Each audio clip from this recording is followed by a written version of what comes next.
Hi, today I am doing some chink painting, and one of the ways to do that, get you something small. Don't put a lot in here, number one, because it dries fairly quickly, which is a good thing, but also can be a little bit complicated.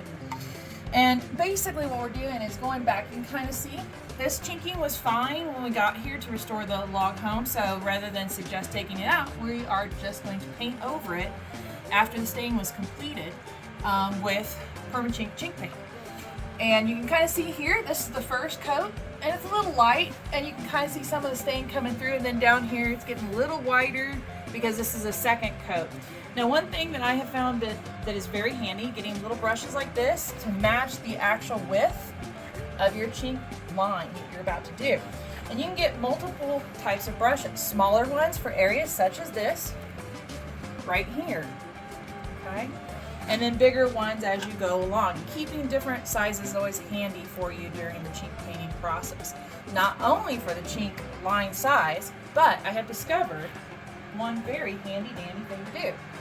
Aside from keeping a bucket of water nearby, very handy and wise to do, I have a rag.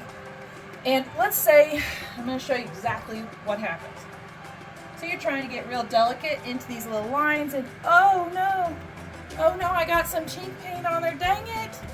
Okay, so no big deal. Don't panic. You can come in with a wet brush, a wet cloth like that, but if you look closely here. What's happened is I've squished it right down into the crack of the wood itself.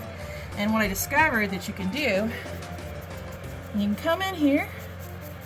Now that's an old stain there, but this right here, I just got rid of all that chink paint. So you could be putting it down into the crack again. I can come through, wipe it off, but I still get lines. And like I said, the best thing you do, take a nice wet brush and brush it out of the crack, come back in, wipe it off, and keep doing that until you don't see all that stuff. Now, admittedly, that's there from a previous spill. That's okay. We just kind of come in with our finger, and you can kind of peel it off after it's dry like that. But you don't want to damage the stain, so I highly recommend doing it in advance of it drying, and it comes off easier and doesn't end up damaging the stain. So consider that one wet brush for the cleaning process, kind of like people who do nails. They'll use a wet brush to get off the excess, and this has really become quite handy. Hope that helps your chinking process. Have a wonderful day. Thanks for watching us here at Log Masters with our log home education.